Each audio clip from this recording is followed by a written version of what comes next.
everyone. Welcome to The Path TV. We're Phillip and Laura Baker, and as always, thanks for spending some time with us.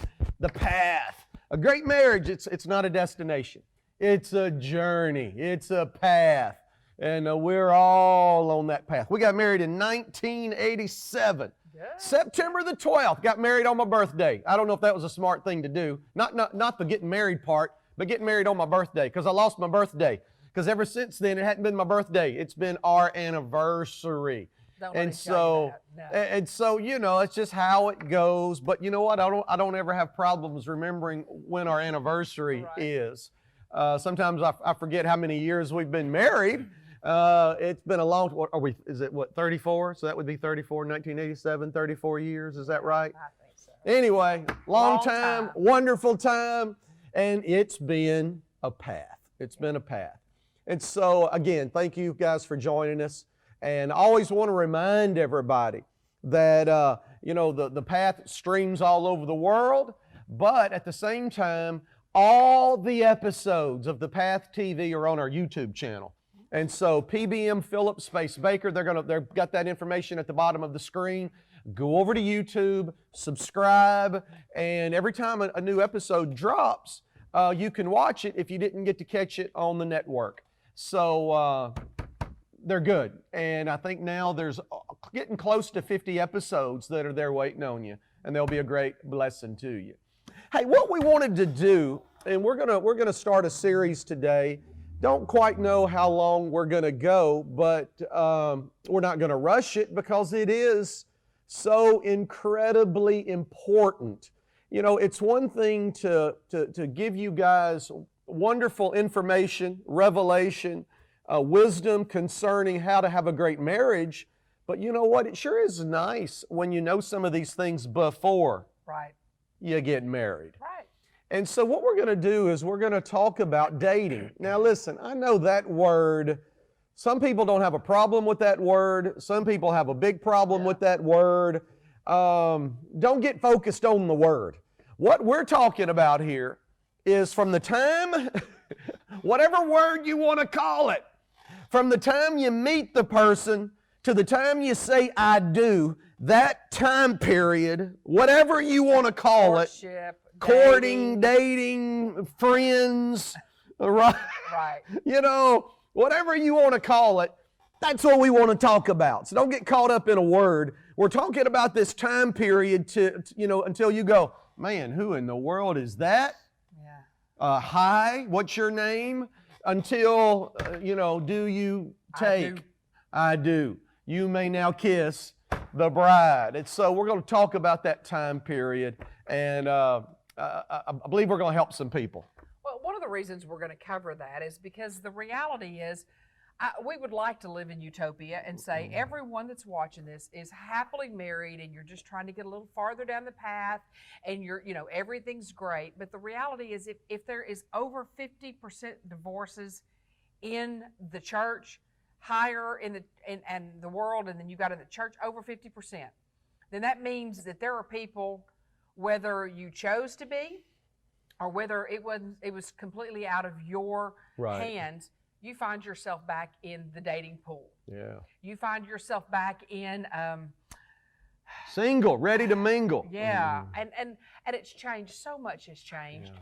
So much as far as how it happens. You know, we've got 3 young adults, you know, our children, and watching them navigate, it's completely different than when we did this. Right. You know, the 50s, it's changed. The 60s, the 70s, it's changed. But with the technology that we have out today, you know, things are very, very different. Verbiage is very different. You know, they slide up in your DMs, and you've got all of this going on. And so that's why we want to talk about it, because you may find yourself single. You may find yourself at this point where you're looking, okay, I'm at a place, I'm going to start looking for another mate. I'm believing God to, you know, you like being married, or you want to be married. You want everything that we've talked about. And so, you know, it's a little strange at this point, after about over a year, to talk about that, but that's where some of you are, and that's the reality of it. And you know, for me, I taught a lot when we were at the Bible school. I would teach a lot that our culture, especially in America, our culture, and even in the last, I don't know, the last several years, and I'll talk about that in a second, but the culture is spend all of your emotion, all of your energy, all your money, all of your money, and it is a huge business on the wedding. Yeah. Listen, the wedding business is a billion dollar industry. There are magazines, there are, you've got the shows, pick the dress and all, you've got all of this stuff going on. Now, well, in a romantic comedy, in a romantic movie, usually the wedding is the end of the movie. no, yeah, it is. So It is. So everything builds up to that. everything builds up to it, and then as soon as they get married, it's the credits roll. Yeah. But, we spend so much money and so much emotion, so much time on a wedding that we're not spending on a marriage. Like when we got married, people just, we were in a church, so we went through marital counseling. We got married in the church, and so it didn't cost us anything because we went to the church. Right. And everything, but now you've got venues, and you've got wedding coordinators. You've got all of this. Aunt Nancy was our wedding coordinator. She fixed my hair. She coordinated the wedding. You and Grandma did the flowers. We did it, which meant go up and down the aisle. Okay, you go. And we didn't think anything about it. We didn't think we were being mistreated, or we were pouring it out. We were excited. It was like, this is what you do. But see, it's grown into the billion-dollar industry that it is, and people are spending all of this time. But when you've got all of this time spent on that, the focus is on the wedding and not so much on the marriage. Right. And I get it. I get wanting to have a beautiful wedding. I get wanting to have all of this stuff, and especially because it's inundated in front of us all the time. We're seeing all this. Yeah. I get all of that. But once the wedding is over, then you're in it. Then you're in it for the long haul. Right. Then you're in it. Then you're in the marriage. That's what lasts. The wedding is like a day. And if you don't already know this, if you've never been married, let me just tell you, you're at that wedding and you have planned, and you've had arguments, you have had disasters, you've had great things happen, you've had all this stuff happen, and you blink and that day's over. It's over.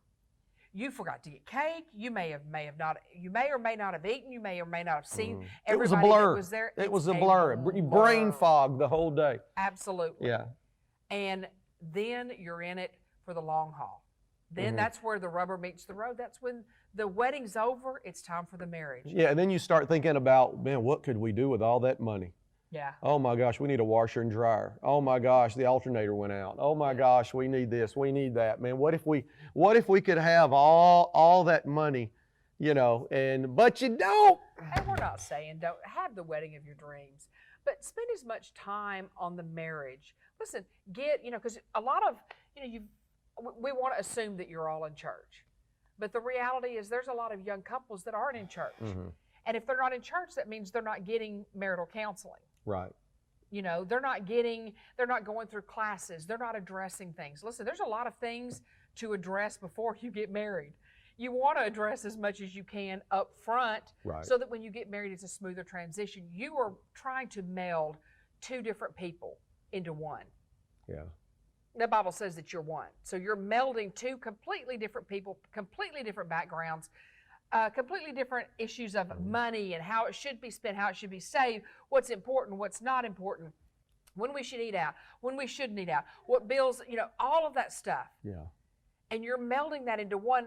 The more that you can discuss beforehand, then you're more prepared after the wedding, because after a wedding comes a marriage. That's the long haul of it. Absolutely. So that's what we wanted to talk about, because we wanted to put some episodes together that for those that are single out there, or you're single again, you can. We want to give you some tools. Yeah. We want to give you some things to think about, so you can really make some good decisions. Because Laura and I, we do want you to have a great marriage. You can. But the dynamic that we wanted to just share is more marriages would be great if more thought was given to dating. And remember, what we mean by dating is from the time you meet that person, come on, to the time you say, I do, what needs to be accomplished, what needs to be understood during that time period, regardless of what you want to call it. We want to give that time period some attention and give you some tools, give you some things to think about, some wisdom, and that'll really help you, because listen, marriage is a long time. Yeah. And we want you to have a great marriage. And so our scripture, you know, we love Proverbs 18:22. It says, "He that finds a wife finds a good thing." And I want to stress that word, find. Find. He that finds a wife finds a good thing. You know, if you go say he that finds a husband, you know, also finds a good thing. But it's the word find. What is that find? It's that time period from the time you meet someone to the time you get married. We want to make sure we're finding a good person, and they have found a good person, and you're going to have a good, great marriage. And so let's jump into this. Well, let me say this first. If coming into a marital session, a counseling session, if I ask you why you're getting married and you say to me, because we're in love, that tells me that you haven't addressed the issues. It's going to take more than love. And that's the stuff that we're talking about. Right. So number one, the first dynamic is this. Flag alert. Flag alert. Remember those words. Red flag, yellow flag, green flag. Flag alert. You know, success is nothing more than a collection of great relationships. And there are people that are in your life that love you. They want the best for you. They pray for you. They've invested in you. They have your best interests in mind. And they know you. And they know your strengths and they know your weaknesses. Right. And once again, let me say it again. They love you. And when you meet someone, you meet that guy, you meet that girl, you need to utilize, take advantage of these incredible relationships in your life. And you need to introduce very early on, come on, before emotions get involved, before your heart gets involved, you need to introduce that person to your tribe, to your clan, to your family, whether they're blood or not. That's right. You need to introduce that person to the people who love you, believe in you, pray for you, invested in you, have your best interests in mind. You need to introduce that person. And you need to spend time around them. Yeah, spend time around them. You need to let your tribe smell them, talk to them, be around them, ask them questions, probe a little bit, pick a little bit. And you need to get their feedback, because these people that love you so much, you know, Jesus lives in their heart. You know, the Holy Spirit dwells on the inside of them. And, you know, sometimes we don't see what we need to see because of emotions. Yeah. You know, that person is just, oh my gosh, he is so cute and she is so fine. And sometimes that gets in the way of seeing what we need to see. And so we're not as objective because of the emotions. But your friends, they are objective. And they want what's best for you. Right. And after that person leaves and you're sitting around with your tribe and you can say, hey, you know, what do you think? And you may hear, oh my gosh, they're wonderful. We love them so much. They're really cool. You could just tell their quality. Or you may have some of them that go, man, I don't know. You need to slow down. There's some things there we're not sure about. You need to yellow flag, yellow light. Slow down. Or that person leaves and your tribe is like, listen, that ain't gonna fly. Right. That ain't gonna fly. And so utilize that. Absolutely. And don't be offended. Listen, the easiest thing to do is if they don't feel the same way about that person as you do, to get offended. Don't get offended. They're not saying this to hurt you. They're not saying this to make you mad. They're saying, look, these are some things that you might want to consider. Because listen, forever is a long time. It's a long time. Right. And so if they see something, and they'll see something, listen, you let them spend enough time together, they'll see things that you don't see. And Phillip mentioned it, when those emotions get involved, you're not seeing all of that. Mm-hmm. You're not. You're just blind. You're caught up in the romantic movie. It says love is blind. Well, that's what it means. Absolutely. And we had that happen one time. We had a young lady who brought a guy over to our house, She loved us. We and she trusted us, and she brought this guy over, and he was a train wreck. I mean, it took like 15 minutes, and it was just like, heck to the no. Because she's amazing. This ain't going to work. This is not. What are you? And so, we were real nice about it. Yeah. And we were sensitive and we were gentle, but we just let her know. She asked. She asked. She asked. And so, that didn't go well, and so, she just ignored all that and wound up marrying the dude and had kids and train wreck, disaster, cheated on her. Just ended. I mean, went up in flames. It was ugly. And if she'd have listened to us, we could have saved her all of that, all of it. And so you got a tribe. Listen to them. Oh, we got more. We got more. It's gonna get gooder and gooder. Hey, listen. I tell you what else is good is our book, The Build. Leadership builds God's churches, ministries in your life. Every person out there, you got a kingdom assignment, and when you find out what that is, and you live your life pursuing that kingdom assignment, man, life is going to get incredible for you. And so we wrote this book to help you. And so check this out, and we'll be back in about 60 seconds.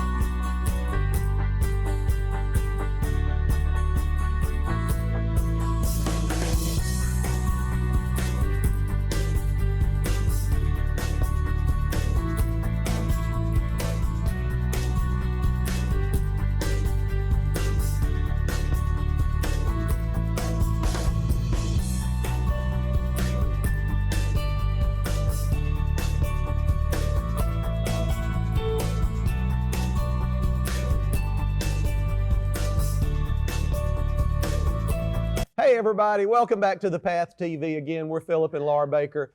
You're going to want to get that book. It's going to be a blessing to you. Go over to our website, phillipbaker.org. And hey, while you're there, check out our itinerary. Make sure and sign up for the Daily Move. It's a little free email that comes every morning that'll just motivate you, move you all day long. And there's episodes of The Path TV that are there. And so just check it out. Hey, we've started a series on dating. That time period from the time you meet someone to the time you say I do.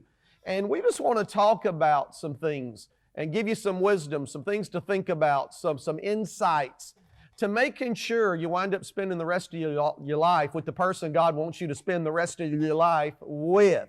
And so we talked about red flags, flag alert, making sure you introduce that person to your tribe, to your family, to your friends, and really leaning on people that have your best interest in heart.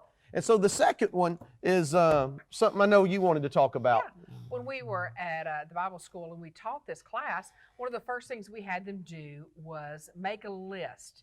Make a list. Now that sounds really unspiritual, but make a list of the things that are important to you. Let me encourage you to take time in doing that. I'm not saying sit down and in 5 minutes write a list. Right. Really pray about it. Really ask God, what are the things that I want? What are the things that I need? And I'm going to tell you why in just a minute. But it's more than just a fun assignment, because what happens when you make a list, it gives you time to evaluate yourself, because there are things that that you need, absolutely that you need in your life. And then there are things that you want. Things you want might be really tall, or you want curly hair. Or those are, those sound funny, but they're things that you want. And so I think about it as like when you go to, if you're going to buy a house, you don't just go look at everything that's on the market. You narrow it down. You go, okay, for us, we're going to need this many bedrooms, this many bathrooms. Yeah. We're going to need, I'm going to need it to be, I want an open floor plan. I want this, I want that. You make your list of things that you want. I want land, I don't want land. I want a garage, I don't want a garage. I want, all the things that you want. Why do you do that? You do that so when you go into that house and you start checking things off that you want and you need, then you go, this fits what we want. This fits what we need. It's in the price range. It's everything that we've kind of checked off. And a couple of things I didn't really want, or I really wanted and I didn't get, I can live with that. So bring that over into relationships. When you have that list, and then you meet somebody, you can instantly, really within a date or two, you can tell, hey, listen, he doesn't have the really important things, or she doesn't have the really important things on that list. I could live that she's got straight hair and not curly. I could live that that he's not as tall as I want, or whatever. But you spend time with them and you realize, number one, what are non-negotiables? What are non-negotiables? Well, I would hope that non-negotiable number one would be that he or she is serving God with the same passion that you're serving God. You don't want to date somebody. Put it on the list. Yeah, you don't want to date somebody that doesn't put God as a priority, that isn't saved. Hey, listen, that doesn't make any sense that you would date somebody that's not saved. So if you find out that first date, they don't want anything to do with God, they don't want to go to church, any of that. If you continue down that road, you're going to develop feelings. And then it's harder to let go of that. Right. You'll wake up and you'll be married to somebody who's a non-believer and you're a believer. Listen, that's not good for either one of you. Yeah. What are the needs? What are the wants? What's negotiable? Yeah. And what's non-negotiable? Right. That's it. Make that list. So and that then list cover it in helps you. prayer. Yeah, that list helps you to identify somebody or to eliminate somebody, and that list is going to change. You're going to want different things from the time you're 18 to the time you're 25. Update that list. Amen? Amen. That's good. So number one, flag alert. Come on. Trust the people in your life. Number two, make a list. Wants, needs, negotiable, non-negotiable. Right. Make that list. Number three is something that I love to share with I've shared with my girls, and I've shared with a lot of young ladies. And I want to share this with all the ladies that are out there that are watching this. You say, well, how do us men? Well, what the ladies need to look for, okay, is what the men need to be. Oh, that's good. So if you're a guy and you're listening, then you should be hearing, oh, well, then that's what I need to be. All right? And so this is what I've always told my girls. And I always get girls' attention by saying, now listen, let me tell you something. Don't be a gold digger. Now, we all know what that means. That's kind of become part of the culture. There's songs and, don't be a gold digger. And we know what a gold digger is. That's a woman looking for a man with money. All right? Now, I'll tell my girls, listen, God doesn't want you to be a gold digger. Your daddy don't want you to be a gold digger. I said, but this is what I do want you to be. I want you to be a vision digger. A vision digger. I want you to marry a man that has a vision for his life, a passion, a direction, a vision for his life. You're out, come on, you're single, and you meet someone, and you're with this guy, and you're at a restaurant, and you're talking, and you're chit-chatting, and most of it's just shallow, and talking about TV shows and movies, and where you grew up, and where you went to school, and basketball, football, sports, entertainment, music, movies. You're talking about all this stuff that, doesn't matter that much. You're just kind of chit-chatting. But somewhere in there, this is what you do. Well, hey, let me ask you a question. What's the vision for your life? In 5 years, what do you see yourself doing? Where's your heart? What's your passion? What do you want to do with the rest of your life? Yeah. What kind of career do you want? When you hit 30 years old, what do you want your life to look like? Come on, you're digging for the vision. Right. And if this dude says, oh no, I don't know, man, I'm just hanging, I'm not really thinking about that right now, I'm just chilling, and man, I'm just taking it day by day, and all that'll work itself out down the road. Right now I just want to be with you. I don't really have a clue. Hard pass. Run. hard pass. Run. Enjoy the rest of the night. Let him buy you dinner. Come on. Say, take me home, and then you're done. You lose his number, block, you're done. Why? Because you're a vision digger. That's right. You're a vision digger. Now, if you're a guy out there, don't be messing with girls until you have a vision for your life. Oh, I said it, didn't I? You're a guy. Come on. You're in your late teens, and you're in your 20s and your 30s, and don't mess with a woman. Don't mess with women until you got a vision for your life. Don't mess with a woman until you got a plan, until you know where you're going. You're not ready. You're not ready. You need to grow up and get a plan for your life, get a vision for your life. And then,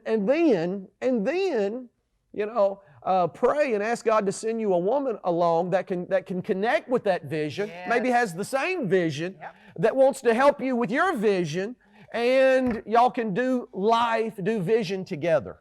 Absolutely. I don't think I can say that any better. Just go for somebody who has dreams and desires. It doesn't mean they have to already be there.